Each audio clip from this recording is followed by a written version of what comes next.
Beautiful flowers, mountain laurel. You can tell by the leaves. It's like a mini philodendron. And the flowers open up from these little cone-like things. Not much scent, but very pretty.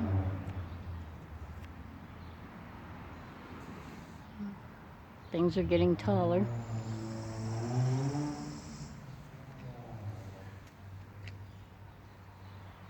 Got some other things getting ready to open up. It's amazing how it's so nice and cool in the shade, and as soon as you step in the sun, you can feel a big difference. And I'm seeing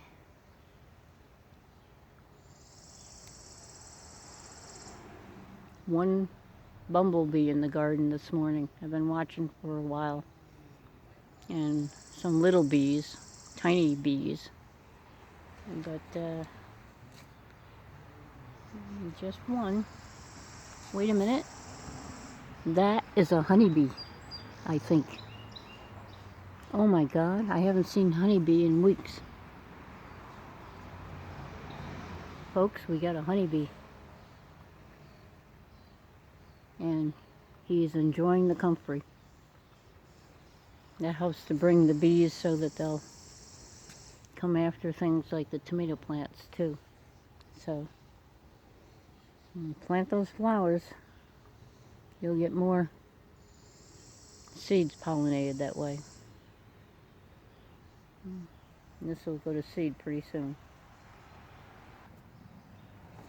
And here, amongst the weeds, is a carpet of, they call them thimbleberries when they're wild like this, but they're just berries in soil that isn't very enriched, and they're surviving. So we have bunches, and they look like little red dots all the way up.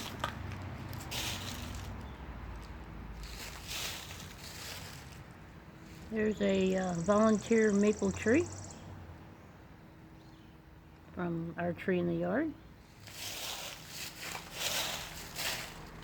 And this is all strawberry leaves that filled in here.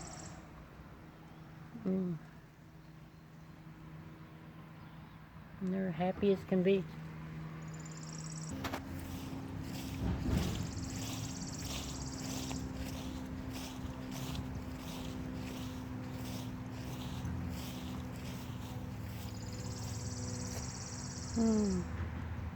A mulberry tree growing amongst the old car frame here. That'd really make a nice piece for a garden, just the way it is, in the right setting.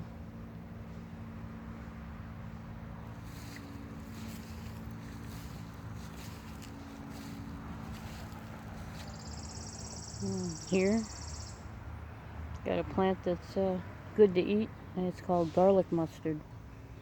And it's not a native, some people call it invasive, but it grows very easily. And if anything, you can pick it and cook it and eat it like spinach or like a salad. So, and it doesn't have some of the other noxious things other things have in them, like spinach or pokeweed. So it's pretty easy plant. I wish it had the white flowers open on it. Then I could show you what it looks like in bloom. But right now, it's mixed in with some plants like that over there. That's a mulberry tree disguised as a garlic mustard plant. So you have to have a discerning eye. And here, if you look, that's a grapevine coming up amongst the weeds. So we take this weed out. I forgot what it's called, but it's very sticky. And we got a grapevine. The property used to have a real grapevine on it, but when it got sold, maintenance just they get rid of all that stuff. So it's a shame, but they do lawn and weed trimming. They don't identify plants as far as what to save or prune it properly. Sometimes they're there just to maintain the lawn and trim the weeds. So, knowing what's out there, I used to get a kick when my husband would come and get me and would say, look, I found something, is that good? And then I'd tell him yes or no, and we'd put a little cage around it if we couldn't move it yet, or I would scoop it up and move it to a safer location. Here we go. Wild aster, they're just pretty, and they attract bees, so they're nice. And we got a ground cover that I don't know if originally it was planted on the hill as a cover, but now it's amongst the weeds. And should clean it out so that the ground cover can take back over the hill and you don't have to mow it. So this steep hill here next to the side of the building is not a problem. They maintain, and the grass doesn't grow as well here in this semi-shade area than this ground cover does.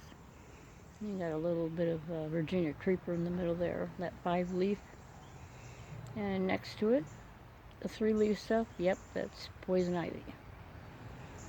So they like damp places next to buildings. So take a look out in your garden, see what you got. Have a blessed morning and afternoon, and give somebody a love, a hug, pet your dog, and thank God for another peaceful day. Never know how many we got left. Talk to you later.